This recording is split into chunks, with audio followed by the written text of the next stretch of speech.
A rainy October evening enveloped the Modern Vision Gallery in a soft twilight. Raindrops drummed on the glass roof of the atrium, creating a whimsical melody. Ava Pierce fixed her impeccably styled brown hair and once again checked the arrangement of the new exhibits. It was an hour before closing time, and she wasn't expecting visitors. The sound of the door opening made her turn around. A tall man in an expensive dark gray suit entered the gallery. Water dripped from his coat, forming puddles on the perfectly waxed parquet. The stranger looked around the room with an appraising gaze and headed toward the abstract composition that occupied the center wall. "Good evening." Ava approached the visitor, noting his correct facial features and attentive brown eyes. "May I help you?" "Torrance Blackwood," the man introduced himself, extending his hand. "Looking for something special for my office. Tired of the typical landscapes and still lifes." His handshake was firm and confident. Ava smelled the light scent of expensive perfume. "You're in luck, Mr. Blackwood. We just got a new collection of James Hawthorne's work. His vision of the urban landscape is quite unique." They moved slowly from painting to painting. Ava talked about the artist's technique, his philosophy, and the influence of European expressionism. Torrance listened intently, asking unexpectedly insightful questions, revealing a good knowledge of art history. "You surprise me," Ava smiled. "Most clients are only interested in sizes and prices. Financial analytics is my job, but art is a long-time passion." He paused in front of a large canvas in red and black colors. "This work, there's something hypnotic about it." "Shadow Dance," Ava nodded. "One of Hawthorne's last works. The artist painted it after visiting Tokyo's Shibuya neighborhood at night, the play of neon lights in the rainy darkness." Torrance turned to her, and their gazes met. Something flashed between them, that elusive attraction that couldn't be explained in words. "I'll take her," he pronounced, without averting his eyes. "But I may need some advice on decorating and lighting." Ava pulled out the gallery's business card and held it out to him. Their fingers touched for a moment. "Here's a business phone number. I'd be happy to help." Torrance smiled and wrote his information and phone number into the paperwork. As he walked away, Ava caught her reflection in the glass, flushed cheeks, glistening eyes. She shook her head, pushing the unwelcome thoughts away. Just another customer, just another ordinary evening at the gallery. But somewhere in the back of her mind she already knew that wasn't true. The old Victorian mansion of the Blackwood family stood on the hill like a silent guardian of tradition. Torrance parked his Lexus in the gravel driveway. Sunday lunches at his parents' house were an unshakable ritual from which neither work, weather, nor personal plans exempted him. Martha Blackwood, impeccable as ever in her austere knee-length dress, met her son at the door. "You're 10 minutes late, dear. Father is already in the dining room." George Blackwood sat at the head of the massive oak table, reading his Bible. He barely looked up when his son entered the room. "I hope the reason for being late is good enough. Traffic on the highway, Father." Torrance took his customary seat to the right of the head of the household. Nothing had changed here in years. The same heavy drapes, the family portraits on the walls, the monogrammed silverware. "Let's pray," George said, closing the Bible. The family bowed their heads. "God Almighty, we thank you for the food on this table and for the opportunity to gather as a family." Torrance repeated the words familiar from his childhood, but his thoughts wandered far away. Ava's face was in front of his eyes, her graceful movements as she talked about the paintings. "Son," his mother's voice brought him back to reality. "Did you hear that the Petersons' daughter is getting married?" "Good for her," Torrance murmured, setting the baked potato down. "You're 30, Torrance." George cut off a piece of roast with surgical precision. "It's time to think about procreation. The church is a fine place to meet a decent girl. I have a career, Father, and I meet a lot of interesting people at work." "Interesting?" Martha tightened her lips. "I hope you remember our values. There are so many temptations." Torrance remembered his childhood. Endless Sunday services, summer religious camps, punishments for the slightest transgression. His father's strictness, his mother's silent disapproval, the stifling atmosphere of righteousness. "I remember, Mother." Asterisk, asterisk, asterisk. At the same time, across town, in a cozy apartment overlooking the park, Ava sat snuggled up with a large mug of tea. Zoe Larson, her best friend since college, sat across from her. And he just went ahead and bought the painting? Just like that? Zoe pulled her knees up to her chest, getting more comfortable on the couch. Can you believe it? $40,000? Without even haggling. Ava still couldn't believe what had happened. But it's not about the money. He's different, educated, interesting, and attractive as hell, judging by your description, Zoe winked. But you do realize... Ava set the mug down on the table. I do, as always. Hey! Zoe moved closer, putting her arm around her friend's shoulders. You've come such a long way. Remember when we met? You were still a... I remember, Ava replied quietly. A scared freshman Aiden, who was afraid of his own shadow. Now look at you. A successful, beautiful woman. You deserve to be happy, sweetheart. Just be careful. Ava clung to her friend. Zoe had been there for her since the early days of her transformation, supporting her during hormone therapy, helping her pick out clothes, protecting her from leering looks and evil tongues. You know what the scariest part is? Ava whispered. For the first time in a long time, I felt that spark. When he looked at me, I was just me. Not a transgender woman, not an ex-boyfriend, just me. You'll have to tell him, Zoe said softly. I know, but not right now. Give me some time to just be happy. The two friends sat in a cozy silence, each thinking about her own thoughts, Zoe about how to protect the man she cared about from the new pain Ava was in, about the brown eyes and warm smile of the man who would either accept her for who she was or break her heart. And in the Blackwood mansion, Torrance stared at his reflection in the polished silverware and thought of the beautiful gallery owner, unaware that soon his world would be turned upside down and he would have to choose between what he had believed all his life and what he was beginning to feel. Le Petit Jardin was considered one of the most romantic places in town. The French Café, tucked away in a quiet alleyway, was famous for its old Paris atmosphere, wrought iron tables, the soft light of vintage lamps, fresh flowers in copper vases. Ava arrived 15 minutes early. She chose a table in the corner that overlooked the street. She nervously adjusted the folds of the emerald dress she and Zoe had picked out the day before. The green emphasizes your eyes, her friend had said, and Ava hoped Torrance would notice. He showed up exactly at the appointed time, this time without the business suit, in dark jeans and a cashmere sweater that made him seem more approachable, human. Ava felt her pulse quicken as he approached the table. You look beautiful. Torrance leaned over and touched her cheek lightly with his lips. He smelled of sandalwood and the fall wind. Thank you, she rejoiced in the dim lighting that hid the blush. You too. The waiter brought a menu and they ordered wine, red for him, white for her. The conversation flowed easily and casually, as if they'd known each other for years. So you always wanted to be a financier? Ava took a sip of wine. Actually, when I was a kid, I dreamed of being an artist, Torrance chuckled. But my father quickly knocked that notion out of my head. Blackwoods don't do frivolous things. And now you're buying paintings for the office. A small act of rebellion, he said the last word in French, and it sounded surprisingly graceful. And you? Always loved art? Ava froze for a moment. Questions about the past were always difficult. Yes, but the path to it was challenging. You know, sometimes you have to fight for the right to be yourself. That feels familiar. Torrance covered her hand with his. His palm was warm and secure. Though my battles probably don't compare to yours. Everyone has their own demons, she replied quietly, fighting the urge to confess right now.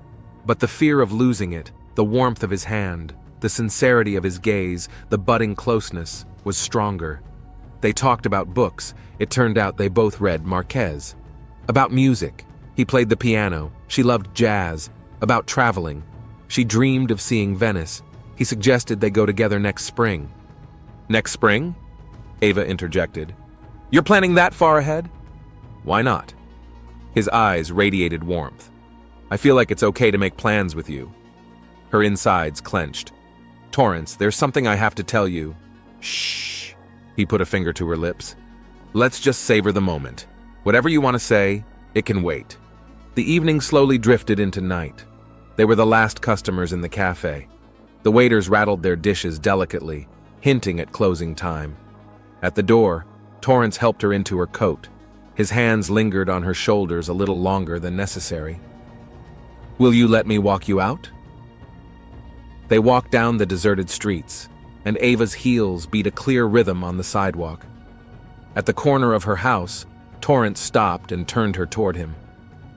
"It was a lovely evening," he whispered and leaned toward her. The kiss was light, almost weightless, like the first snow, like the touch of butterfly wings. But in that weightlessness lurked the promise of more. "Good night, Ava." As she climbed back up to her room, she could feel the panic growing inside. She was falling in love. God.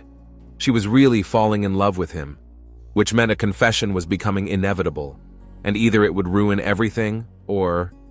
Ava couldn't bring herself to consider the second possibility. The hope was too painful.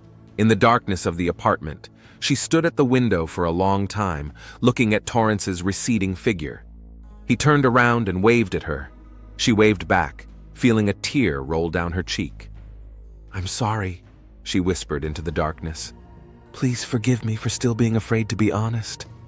October changed to November, bringing chilly winds and early twilight. For Ava and Torrance, it was a month of meetings. In museums, theaters, cozy restaurants. Each date deepened their bond, and each made the confession all the more frightening. "You have to tell him," Zoe repeated for the 100th time, pacing around Ava's apartment. "The longer you procrastinate, the worse it's going to get." "I'm trying." Ava sat on the windowsill, wrapping her arms around her knees. "Really trying. Yesterday at the opera." She remembered them listening to Madame Butterfly. The story of a woman living a lie echoed painfully in her. At intermission, she started a conversation about acceptance and understanding, about how appearances can deceive. Torrance nodded, said the right words about tolerance, but didn't understand. "He doesn't see hints, Ava." Zoe took a seat next to her friend. "Men in general rarely see them, and Torrance is from a very conservative family besides. You have to be blunt about it." "And lose him?" Ava's voice trembled. "You don't see the way he looks at me. No one's ever looked at me like that." "What if he doesn't find out from you, if someone tells him? Or worse, if he discovers the truth at an intimate moment?" Ava shuddered. Their relationship was becoming more and more intimate. Torrance was gentle, patient, not rushing things, but she could feel his growing desire, saw it in his eyes, felt it in his touch. Last night, as they kissed in his car, his hand slid up her thigh higher than usual. She pulled away, citing a headache. The disappointment in his gaze was unbearable. "I can't lose him," Ava whispered. "I just can't." At that moment, her phone rang. Torrance. "Hey, beautiful, would you like to go for a walk? The first snow has fallen." She agreed, of course. They met at the park. It was really snowing, in large, fluffy flakes, turning the city into a fairy tale. Torrance bought them hot chocolate, and they wandered through the snow-covered alleys. "You know," he said when they stopped at a frozen fountain, "I never believed in love at first sight, thought it was the stuff of romantics and poets." Ava's heart skipped a beat. "And now?" "And now I realize I was wrong." He turned to her, brushed a snowflake off her cheek. "You've changed everything, Ava. All my ideas about life, about love, about the future." "Torrance." She took a deep breath. "There's something you need to know about me." "Whatever it is, it doesn't matter." He pulled her to him. "I love you, just the way you are." She hid her face against his chest so he couldn't see her tears. "You don't understand. Then explain." But she couldn't. Again, she couldn't. Instead, she kissed him, putting all her pain and fear and despair into the kiss. Later, at home, she took a long look at herself in the mirror. A beautiful woman with frightened eyes stared back. Somewhere in a desk drawer were old photographs, Aiden as he had been before the transition. Sometimes she felt like that scared boy still lived inside her, reminding her of a past that couldn't be erased. The phone jingled with a message from Torrance. "You're amazing. I want you to meet my parents. This weekend?" Ava sank to the floor, clutching the phone to her chest. Fear came over her in a suffocating wave. Meeting her parents. Dinner at a house where the Bible was law. How long could she keep up this act? And what would be the cost of the final act? "I'll think about it," she texted back and turned off her phone. She lay awake that night, imagining all the possible confession scenarios and their consequences. Each one ended the same way: the loss of the man she'd come to love more than life. Ava's apartment was in semi-darkness. She had lit dozens of candles, placing them around the perimeter of the living room. Their flickering light reflected in the tall windows, transforming the room into a mysterious space where reality mingled with illusion. On the table, a bottle of red wine, 2 glasses, and a few Italian dishes ordered from her favorite restaurant were waiting to be served. Ava checked her reflection in the mirror one last time. Her dark blue dress emphasized her slender figure, her hair falling in soft waves over her shoulders. She took a few deep breaths, trying to calm her racing heart. Tonight. It had to be tonight. The ringing of the doorbell made her flinch.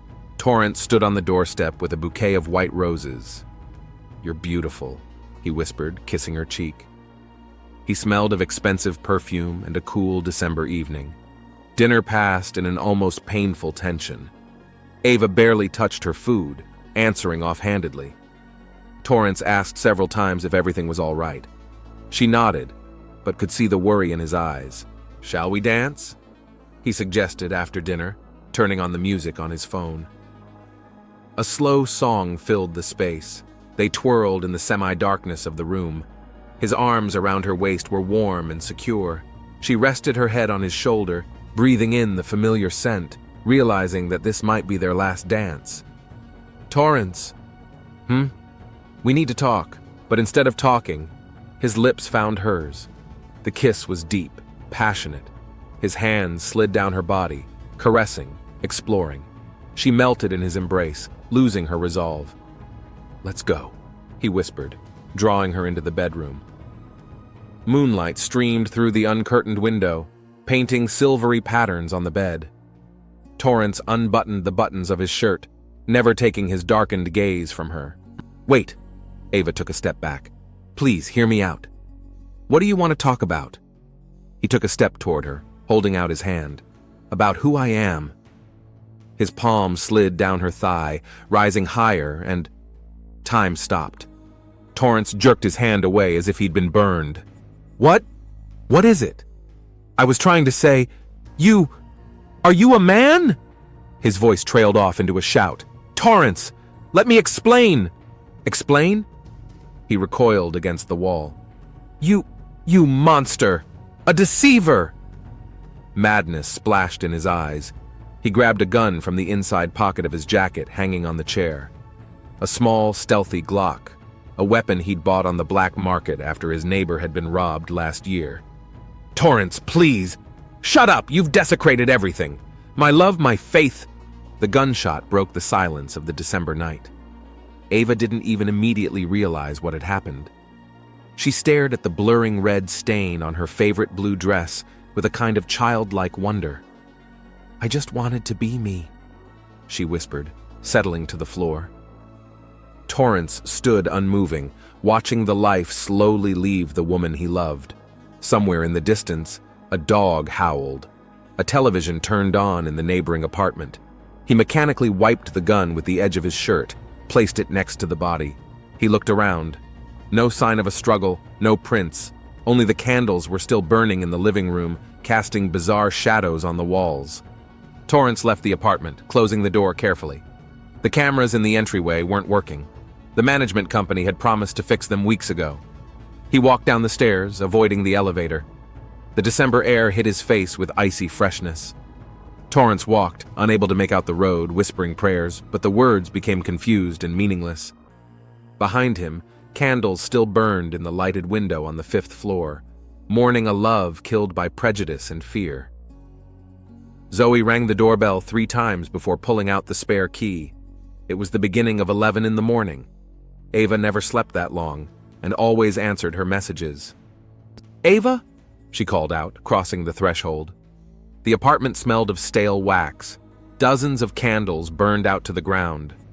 On the living room table stood untouched glasses and a nearly full bottle of wine. The white roses in the vase were already beginning to wilt. Something was wrong. Zoe felt it in her skin, even before she saw the bedroom door ajar. "Oh my God, no, no, no!" Ava was lying on the floor, arms spread out as if in a final embrace. The dark blue dress was blackened with blood. A gun lay nearby. Zoe didn't remember dialing 911. Her voice sounded strange, like a stranger's. "Murder. My friend. Please hurry." The detectives arrived 20 minutes after the patrolman. Merritt Holloway, a woman of about 45 with attentive gray eyes, went straight to the sobbing Zoe. Her partner, Fletcher Kane, a tall African-American man with a streak of gray in his short-cropped hair, began surveying the scene. "Tell me how you found the body," Holloway asked softly, taking a seat next to Zoe on the living room couch. She wasn't answering her cell phone, and last night was a big night. She was going to tell him everything. Tell who? Torrance, her boyfriend, about how Zoe stammered, that she's a transgender woman. Holloway glanced over to Kane, who was just coming out of the bedroom. "Found the victim's cell phone," he reported, showing a smartphone in a clear evidence bag. "Latest messages from one Torrance Blackwood. Last night at 7 p.m. On my way to your place. Bought your favorite white roses." "That's him," Zoe nodded. "Torrance Blackwood. They'd been dating for about 2 months. Ava was afraid to tell him the truth. He comes from a very religious family." "Forensics found evidence of dinner for two," Kane continued. "A gun with no prints. Judging by the position of the body and the nature of the wound, it was a point-blank shot." There was a knock on the door. The forensics team had arrived. Holloway turned to Zoe again. "We need to know everything about Torrance Blackwood. Where he works, lives, his habits. Also, did Ava have any enemies? Did anyone threaten her because of her identity?" "No, she was very careful. Worked at a contemporary art gallery. Everyone there knew and accepted her. And Torrance..." Zoe pulled out her phone, opened Instagram. "Here's his page. He's a financial analyst at Goldman Sachs." "Have the neighbors heard anything?" Kane asked a police officer interviewing the floor's tenants. "The woman in the apartment on the right says she heard a loud pop around midnight, but thought it was firecrackers. The youths often set them off in the yard." Holloway sighed and looked at the body the forensics team was preparing to transport. Another victim of hate and prejudice. She'd seen enough of these cases in her 20 years of service. "Check the security cameras," she ordered. "Already have. Not working for the last 2 weeks." "Of course," Holloway grinned crookedly. "Okay, canvass all the tenants of the house. Someone might have seen the suspect enter or leave. Miss Larson," she turned to Zoe, "we're going to need your help. You know more about their relationship than anyone else." Zoe nodded, looking at the white roses in the vase. Their petals had begun to fall, covering the table like snow, or a shroud. Detective Holloway's office resembled a military headquarters. The blackboard was mottled with photos, notes, and red threads of connections. Ava's photo in the center, Torrance Blackwood's on the right, and crime scene photos on the left. "So, what have we got?" Kane sipped his cooled coffee. It was early morning of the second 24 hours of the investigation. Victim is Ava Pierce, 23 years old, transgender female. Worked at a contemporary art gallery called Modern Vision. Colleagues describe her positively. No conflicts or threats. Holloway stepped up to the board. Prime suspect is Torrance Blackwood, 30 years old. Financial analyst, impeccable reputation. Comes from an influential religious family. Father is George Blackwood, a prominent conservative preacher. Did the interrogation yield anything? Nothing. Holloway tapped her pen irritably on the desk. Perfect alibi. Says he came to her place around 8 o'clock at night with flowers. Had dinner, she complained about being tired, and he left around 10. He was seen at the gym at 11, signed up for a night workout. Thoughtful. Too thoughtful? Listen to what his ex-secretary told me. 3 years ago, a transgendered man took a job in their office. Blackwood wrote a complaint to management, demanded he be fired, citing company morals. Kane whistled. Motive looms. But there's no evidence. Holloway rubbed her eyes tiredly. No prints on the gun. Ballistics tests show the gun isn't registered anywhere. No signs of a struggle. Is his DNA in the apartment? Of course it is. He was there regularly. There was a knock on the door. Zoe came in with a thick folder. I brought Ava's diaries. She placed the folder on the desk. She's kept them since the beginning of the transformation. The last entry, the day before she was killed. Holloway opened the last page. I have to tell him.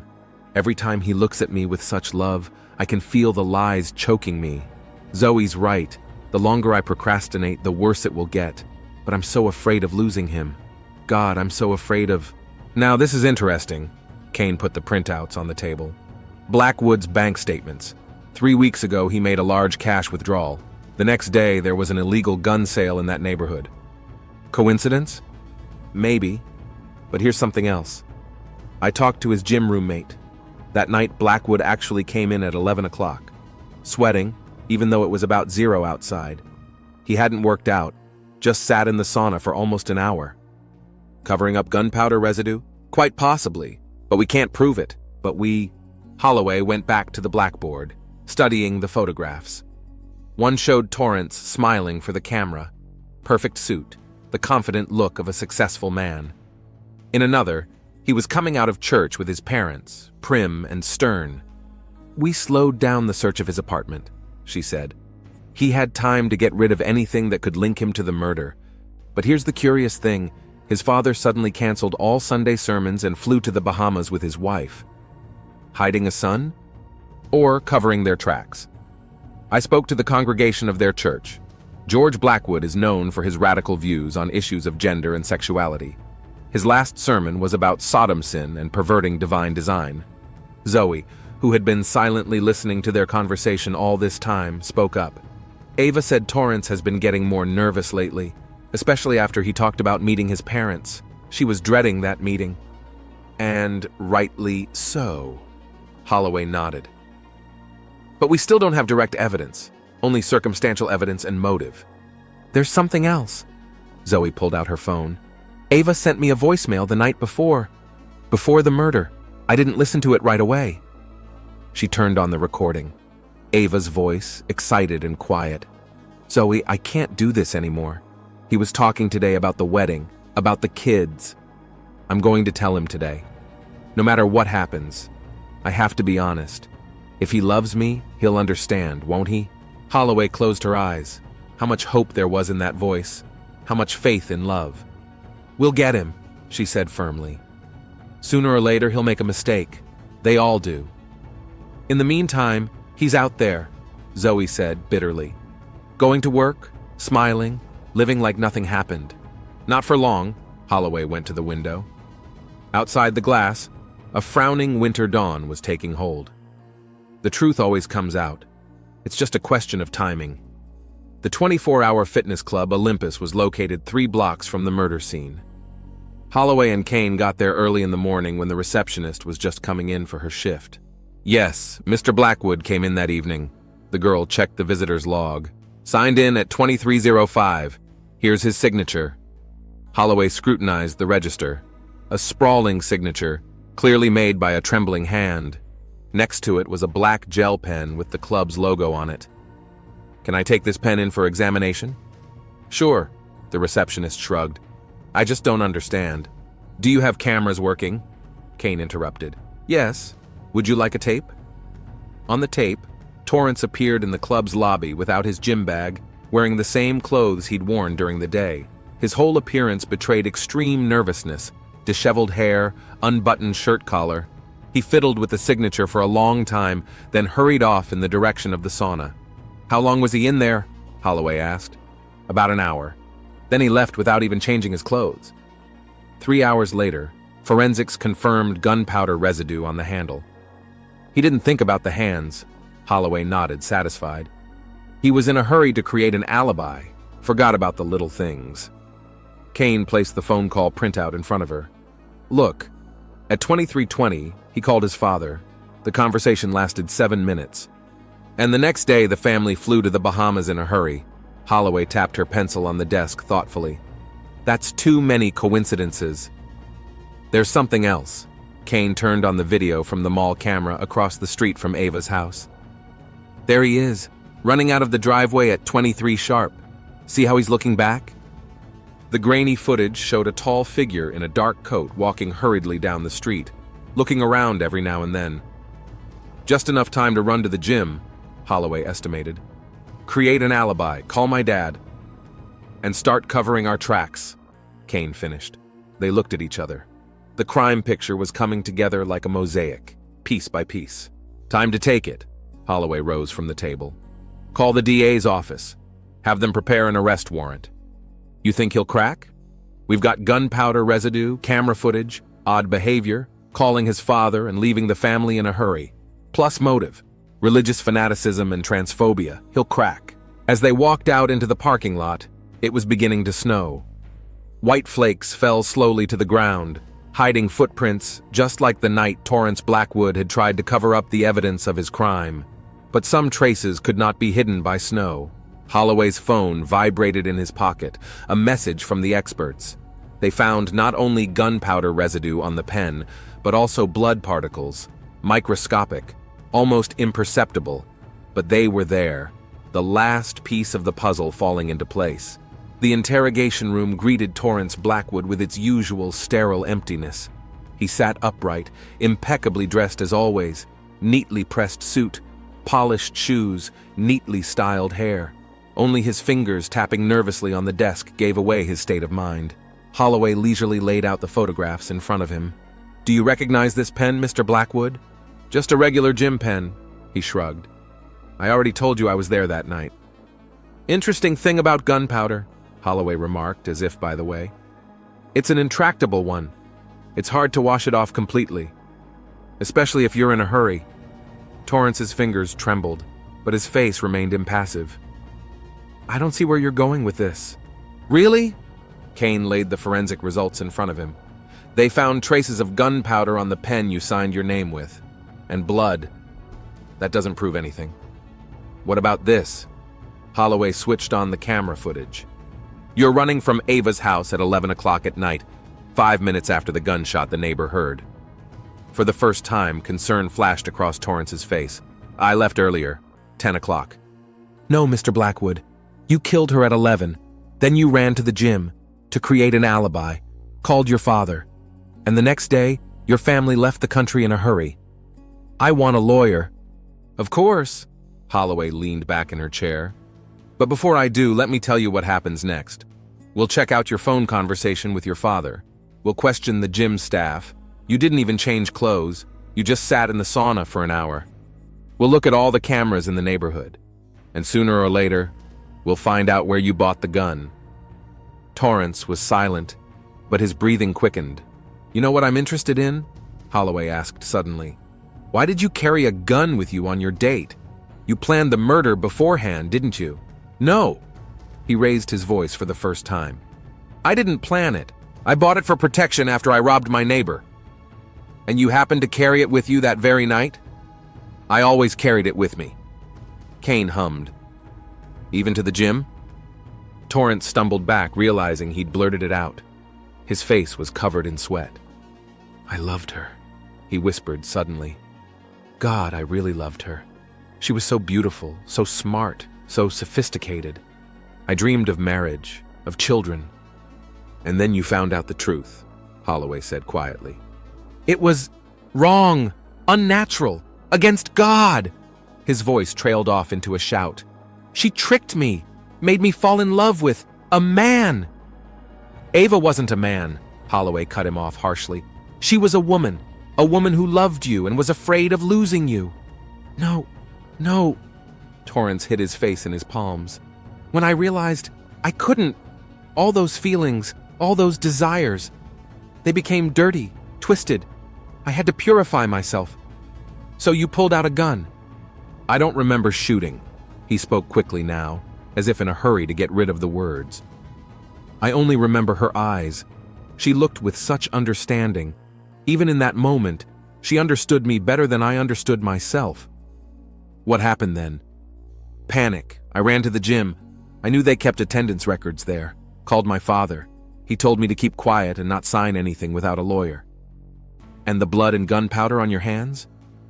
I was washing my hands in the gym sink. I was in a hurry. All I could think about was creating an alibi. Holloway looked at her watch. Detective Kane, get the stenographer in here.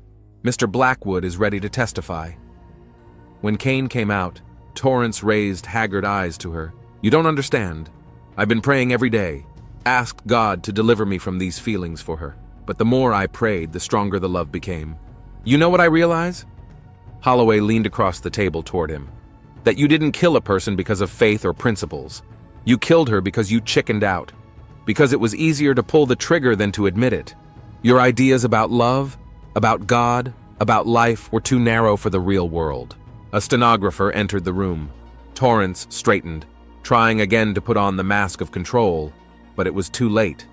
The mask shattered, exposing what lurked beneath it. A frightened man whose world had crumbled not at the moment of the gunshot, but much earlier, when love proved stronger than prejudice. The Manhattan District Court was buzzing like a disturbed beehive. The courtroom was filled to the brim with journalists, LGBT activists, and simply concerned citizens. The Torrance Blackwood trial was the most high-profile of the year. Holloway sat in the front row, watching the jurors take their seats. 12 people who were to decide the fate of the killer. 7 women, 5 men. Different ages, different races, different social classes. Torrance looked gaunt. His prison robe hung around his slim shoulders. Sitting next to him was his lawyer, Miles Hendricks, known for his ability to get hopeless cases out. Prosecutor Eleanor Duvall rose for her opening statement. Her dark suit and stern glasses gave her a resemblance to the classic schoolteacher. "Ladies and gentlemen of the jury," she began, "in this chamber, we have before us not just a murder. We have before us a hate crime. A crime that has exposed the darkest sides of our society: intolerance, prejudice, religious bigotry." She methodically laid out the evidence before the jury. Gunpowder residue on the handle, camera footage, ballistics results. The defendant claims he acted out of passion, but the facts say otherwise. The purchase of illegal weapons 3 weeks before the murder. An elaborate alibi, an attempt to cover up the crime. These are not the actions of a man out of control. This is a cold-blooded, planned murder. Hendricks countered just as harshly, "My client is a victim of deception. A man whose religious sensibilities have been cynically manipulated. The moment he learned the truth, his world collapsed. Anyone in his shoes could have lost control." Zoe was the prosecution's star witness. She took the stand, clutching a picture of Ava in her hands. She knew she was taking a risk. Zoe's voice shook but remained firm. Every day of her life, she took a risk just by being herself. But Ava believed in love, believed that if a person truly loved, they could accept the truth. "Why didn't she immediately tell the accused about her peculiarity?" Hendricks asked. "Because she saw how he reacted to people like her. His previous remarks, his complaints about his co-workers. She was afraid. And as it turns out, for good reason." Day by day, the story of love and betrayal unfolded. Witnesses replaced each other. Detectives described the investigation. Experts explained technical details. Torrance sat motionless, staring at one point. Only when the last entry from Ava's diary was read did he flinch and cover his face with his hands. On the 7th day of the trial, the jury retired to reach a verdict. Their deliberation lasted 6 hours. "Do you find the defendant guilty of murder in the first degree?" the judge asked. "Yes, Your Honor." "Do you find that the murder was motivated by hate?" "Yes, Your Honor." The sentence, life in prison without parole, was passed in absolute silence. As the hall began to empty, Holloway approached Zoe. "Come with me." They arrived at the Modern Vision Gallery. Nothing had changed here in the intervening months. The same Hawthorne painting on the center wall, a red and black swirl, a dance of shadows. "You know," Zoe said, looking at the painting, "Ava used to say that in art it's not the outer form that matters, but the essence. What's inside? What makes the piece come alive?" "Like people," Holloway replied quietly. They stood at the painting until it was dark outside the windows. Somewhere in the city, the lights were coming on. The same lights that had once inspired this painting. The lights of a big city where everyday people love and hate, accept and reject, live and die. "What now?" Zoe asked. "Now?" Holloway looked at the painting. "Now we remember, and hope that one day there won't be any more stories like this." But they both knew this wasn't the end. Somewhere in this town, a new drama was already brewing, a new story of love and hate, and Detective Merritt Holloway would be ready to stand up for justice again, no matter how bitter. The phone rang in her pocket, a new case, new victims, new mysteries, life went on.